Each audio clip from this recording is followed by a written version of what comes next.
आज की बड़ी खबरें। नमस्कार दोस्तों, आज की बड़ी खबरों के इस खास कार्यक्रम में आप सभी का स्वागत है। आइए सबसे पहले नजर डालते हैं आज की सुर्खियों पर।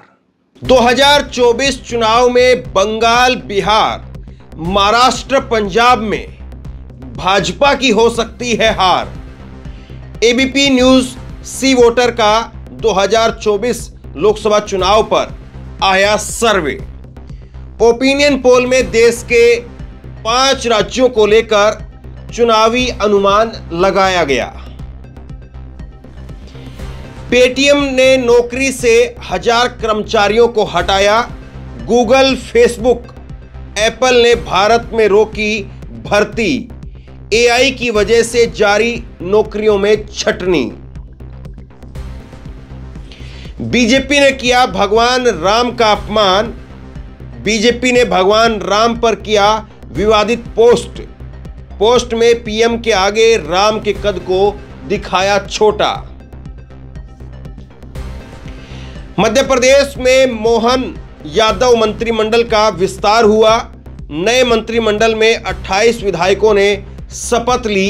शिवराज के कई पूर्व मंत्रियों का पत्ता साफ हुआ।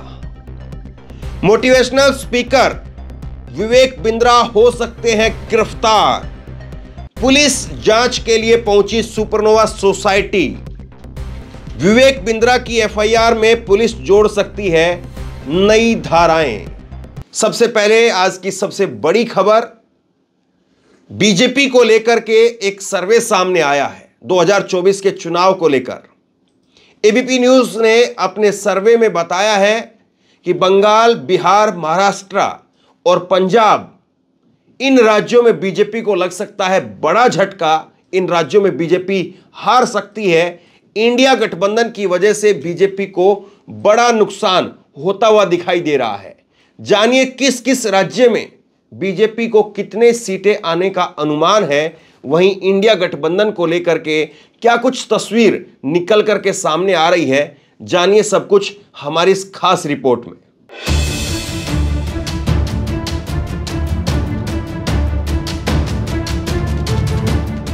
दो 2024 चुनावों में कुछ वक्त बचा है। सभी दल अपने अपने स्तर पर चुनावों में बेहतर नतीजों के लिए बड़े फेरबदल भी करते नजर आ रहे हैं। जहां एक तरफ अभी कुछ वक्त पहले ही बीजेपी पार्टी को 3 राज्यों के विधानसभा चुनावों में बम्पर जीत भी मिली है, जिसके बाद बीजेपी पार्टी आगामी लोकसभा चुनावों के लिए और भी ज्यादा आत्मविश्वास से भर गई है। वहीं दूसरी तरफ रविवार को आए एबीपी न्यूज के सी वोटर सर्वे को देखकर बीजेपी की नींद उड़ सकती है। इस सर्वे ने बताया है कि इन राज्यों में आज अगर चुनाव होते हैं तो बीजेपी की चुनावी स्थिति ठीक नहीं रहेगी। इन 5 राज्यों में पंजाब, महाराष्ट्र, बिहार, उत्तर प्रदेश, पश्चिम बंगाल शामिल है। इन 5 राज्यों की 223 लोकसभा सीटें काफी ज्यादा महत्वपूर्ण हैं। इन सीटों को लेकर इस सर्वे में बताया गया है कि पंजाब की कुल 13 लोकसभा सीटों पर अगर आज चुनाव होते हैं तो भाजपा को मात्र 0 से 2 सीटें मिलेंगी। वहीं कांग्रेस को 5 से 7 सीटें और आम आदमी पार्टी को 4 से 6 सीटें मिल सकती हैं। वहीं शिरोमणि अकाली दल को 0 से 2 सीटें मिल सकती हैं। महाराष्ट्र में लोकसभा की कुल 48 सीटें हैं। यहाँ भाजपा और उसके सहयोगी दलों को 19 से 21 सीटें और कांग्रेस और उसके सहयोगी दलों को 26 से 28 सीटें मिल सकती हैं। बिहार में लोकसभा की कुल 40 सीटें हैं। यहाँ इंडिया गठबंधन या कांग्रेस और उसके सहयोगी दलों को एनडीए या भाजपा के सहयोगी दलों के मुकाबले अधिक सीटें मिलने का अनुमान है। इस ओपिनियन पोल में कहा गया है कि यहाँ भाजपा और उसके सहयोगी दलों को 16 से 18 सीटें और कांग्रेस और उसके सहयोगी दलों को 21 से 23 सीटें मिल सकती हैं। उत्तर प्रदेश में लोकसभा की सबसे ज्यादा सीटें हैं। यहाँ लोकसभा की कुल 80 सीटें हैं। यहाँ भाजपा को बड़ी जीत मिलने का अनुमान जताया गया है।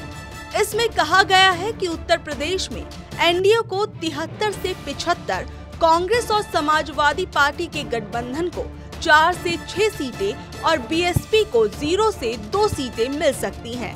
पश्चिम बंगाल में लोकसभा की कुल 42 सीटें हैं। लोकसभा चुनाव में यहां सत्तारूढ़ तृणमूल कांग्रेस सभी दलों से आगे जाता दिख रहा है। इसमें कहा गया है कि अगर आज चुनाव होते हैं तो पश्चिम बंगाल में भाजपा को 16 से 18 सीटें मिल सकती हैं। दूसरी ओर तृणमूल कांग्रेस को लोकसभा चुनावों में 23 से 25 सीटें मिल सकती हैं। इन राज्यों में ज्यादातर इंडिया गठबंधन की पार्टियों की सरकारें हैं, जिस कारण इन बड़े राज्यों में बीजेपी के लिए मुश्किलें खड़ी हो सकती हैं। अगर आने वाले समय में इंडिया गठबंधन मजबूती के साथ अपनी रणनीतियों में बड़े कदम उठाता है तो इसका असर अन्य राज्यों में भी दिख सकता है। भारत में बेरोजगारी को लेकर पहले ही मारामारी मची हुई है और इसी बीच में एक और खबर आई है। पेटीएम ने 1000 कर्मचारियों को नौकरी से निकाल दिया है। वहीं फेसबुक, एप्पल ने भी अब भारत में भर्ती पर रोक लगा दी है। आर्टिफिशियल इंटेलिजेंस की वजह से नौकरियों में छटनी हो रही है। आखिरकार इसका भारत की बेरोजगारी पर क्या असर पड़ेगा, जानिए हमारी इस खास रिपोर्ट में।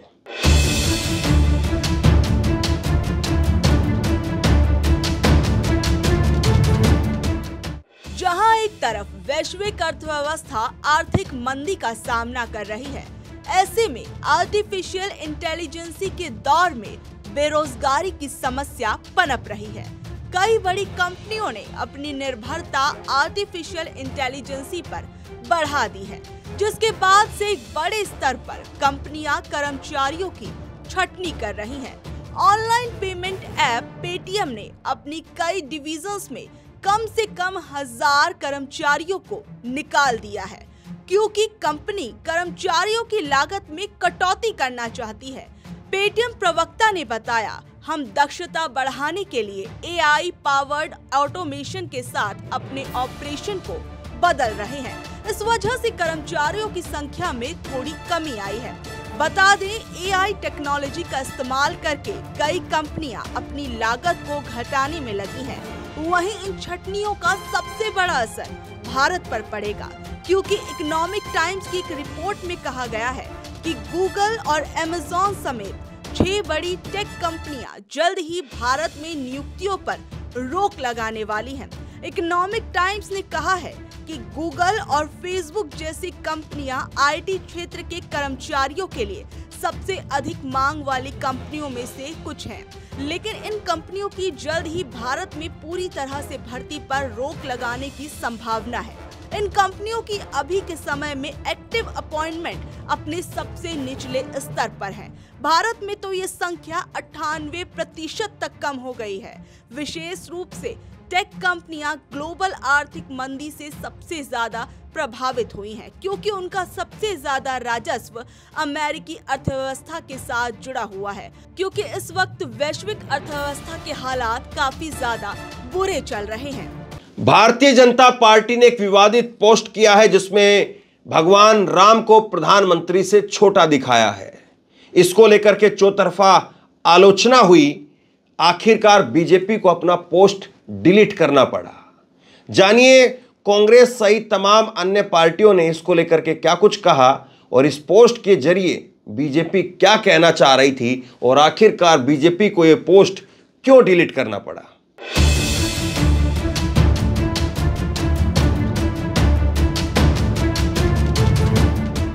अयोध्या में बन रहे राम मंदिर में भगवान राम लल्ला की प्राण प्रतिष्ठा 22 जनवरी 2024 को होने वाली है, जो प्रधानमंत्री नरेंद्र मोदी के हाथों होगी। इसी को लेकर कर्नाटक बीजेपी पार्टी के एक्स सोशल मीडिया प्लेटफॉर्म पर भगवान राम के साथ पीएम मोदी की तस्वीर शेयर की गई। इस तस्वीर में पीएम मोदी भगवान राम का हाथ थामे मंदिर की ओर ले जाते दिख रहे हैं, लेकिन इस तस्वीर में गौर करने वाली बात ये है कि भगवान राम के कद को पीएम के कद से छोटा दिखाया गया है।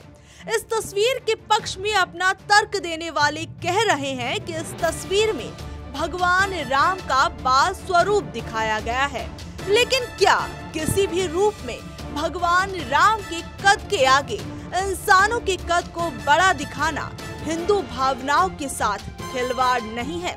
क्या इस पोस्टर में पीएम मोदी के बजाय अगर किसी दूसरे नेता के साथ भगवान राम को दिखाया गया होता तो क्या बीजेपी इसे सहन कर पाती? शायद अब तक इसे लेकर बीजेपी ने एक नया मोर्चा खोल दिया होता। भगवान राम के इस पोस्टर को दिखाने वाली बीजेपी पर विपक्षी पार्टियों ने भी कड़ा हमला किया है। विपक्ष ने कहा कि बीजेपी पार्टी का भगवान राम का मजाक बनाना बर्दाश्त के बाहर है। हालांकि बीजेपी पार्टी ने भगवान राम के इस पोस्टर पर बढ़ते बवाल के बाद इस पोस्ट को अपने सोशल मीडिया प्लेटफॉर्म से डिलीट कर दिया, लेकिन शायद भगवान राम के नाम पर राजनीति करने वाली बीजेपी पार्टी ने इस पोस्टर पर भड़के विरोध को कहीं न कहीं भांप लिया, जिस कारण बीजेपी ने अपना पोस्ट डिलीट कर दिया। मध्य प्रदेश में आज नए मुख्यमंत्री मोहन यादव, उनके कैबिनेट का विस्तार हुआ। पहला मंत्रिमंडल का विस्तार हुआ। इसमें 28 विधायकों को मंत्रिमंडल में रखा गया। 28 विधायकों ने आज मंत्रिमंडल की शपथ ली। किस किस को मंत्रिमंडल में जगह मिली है और शिवराज सिंह चौहान के कई पूर्व मंत्रियों को क्यों आखिरकार बाहर कर दिया गया, शिवराज सिंह चौहान को लेकर के मध्य प्रदेश से क्या खबर सामने आ रही है, जानिए हमारी इस खास रिपोर्ट में।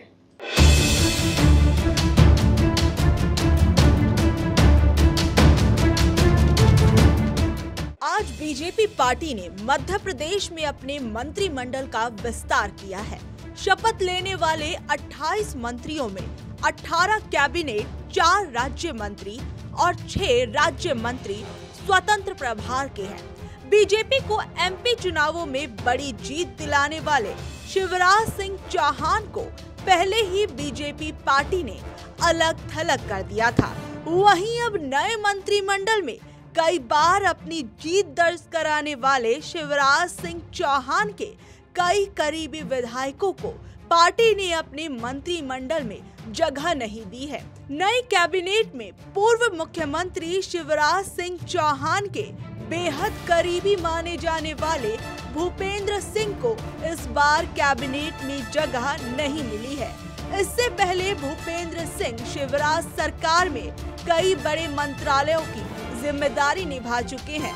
शिवराज सरकार में वित्त मंत्री रहे जयंत मलैया भी अब विधायक बनकर रह गए हैं। उन्हें भी कैबिनेट विस्तार में जगह नहीं मिली है। मध्य प्रदेश के सबसे सीनियर विधायक और वर्तमान विधानसभा के प्रोटेम स्पीकर गोपाल भार्गव को प्रोटेम स्पीकर का पद पहले ही देकर खाना पूर्ति कर दी गई, जिसके बाद ये अंदाजा पहले ही लगा लिया गया था कि उनका मंत्रिमंडल में शामिल हो पाना मुश्किल है। अंततः वैसा ही हुआ। पूर्व विधानसभा स्पीकर गिरीश गौतम को लेकर अटकलें थी कि इस बार उन्हें पार्टी राज्य मंत्री बना सकती है, लेकिन ऐसा नहीं हुआ। सांसद से विधायक बनी रीति पाठक का भी डिमोशन हो गया। अब वे केवल विधायक बनकर रह गई हैं। पूर्व मंत्री संजय पाठक सिंधिया समर्थक पूर्व मंत्री प्रभुराम चौधरी उर्फ मंत्री उषा ठाकुर को भी इस बार कैबिनेट में जगह नहीं दी गई। वहीं अब कहीं न कहीं मामा को भी भारी दिल से इस फैसले को अपनाने के लिए मजबूर देखा जा सकता है और नए मंत्रिमंडल को लेकर वो ये भी बोल रहे हैं कि मंत्रिमंडल में एक तरफ जहां अनुभव की भट्टी में पके वरिष्ठ राजनेता हैं, तो दूसरी तरफ युवा जोश शामिल है।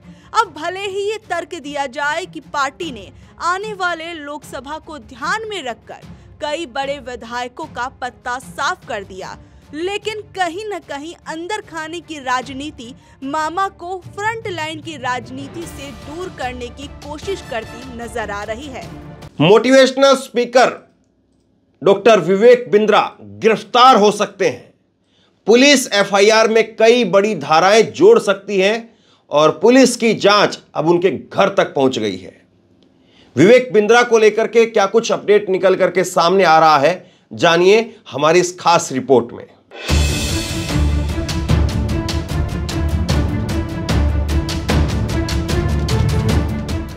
विवेक बिंद्रा की बीवी के लगाए आरोपों के बाद नोएडा पुलिस विवेक बिंद्रा के घर सेक्टर 94 सुपरनोवा सोसाइटी पहुंची थी। यहां पुलिस को विवेक बिंद्रा की पत्नी के लगाए आरोपों को लेकर कई अहम सबूत हाथ लगे हैं। पुलिस को 7 दिसंबर का एक वीडियो मिला है जिसमें विवेक अपनी मां प्रभा के साथ बहस करते नजर आ रहे हैं। इस बीच उनकी पत्नी बीच बचाव करने के लिए आती है तो वो उन्हें एक कमरे में बंद करके अपनी पत्नी के साथ मारपीट और गाली गलौज भी करते नजर आए हैं, जिसके बाद पत्नी की हालत काफी गंभीर हो गई थी। इन वीडियोस और मेडिकल रिपोर्ट के बाद पुलिस अपनी जांच का दायरा बढ़ा सकती है, साथ ही विवेक बिंद्रा पर लगाई धाराओं में इजाफा कर सकती है। इन सभी चीजों के बाद क्या विवेक बिंद्रा गिरफ्तार होंगे, ये भी अपने आप में बड़ा सवाल है। इस विवाद से पहले विवेक बिंद्रा संदीप माहेश्वरी से उलझते नजर आ रहे थे, जिसका कारण था संदीप माहेश्वरी की अपने YouTube चैनल पर बनाई गई बिग स्कैम एक्सपोज्ड वाली वीडियो, जिसमें कुछ स्टूडेंट्स ने अपने साथ बिजनेस कोर्स के नाम पर हुए स्कैम को बताया था, जिस पर विवेक बिंद्रा ने भी #जानेमन बिगेस्ट कंट्रोवर्सी के नाम से वीडियो बनाकर संदीप माहेश्वरी को जवाब देने की कोशिश की थी। इस बीच संदीप माहेश्वरी ने बताया था कि विवेक बिंद्रा ने उन्हें डराने धमकाने की कोशिश की है। विवेक बिंद्रा पर अगर ये आरोप सच होते हैं तो विवेक बिंद्रा का जेल जाना तय माना जा सकता है और आने वाले समय में उनके करियर पर, उनके काम पर, उनके बिजनेस पर एक बड़ा प्रभाव पड़ सकता है। ये थी आज की बड़ी खबरें। आपको ये कार्यक्रम कैसा लगता है नीचे कमेंट बॉक्स में अपनी राय लिख करके जरूर बताइए। इस वीडियो को खूब शेयर कीजिए, लोगों तक पहुंचाइए और इसी तरह की तमाम खबरों के लिए ऑनलाइन न्यूज इंडिया को सब्सक्राइब कीजिए। साथ में जो बेल आइकन है घंटी है उसको जरूर दबाइए ताकि जैसे कोई खबर अपलोड करें उसकी नोटिफिकेशन सीधे सबसे पहले आपको मिल सके। अगर ये वीडियो फेसबुक पर देख रहे हैं तो फेसबुक पर हमारे पेज को लाइक कीजिए, फॉलो कीजिए और इस खबर को शेयर कीजिए। आपका बहुत बहुत धन्यवाद।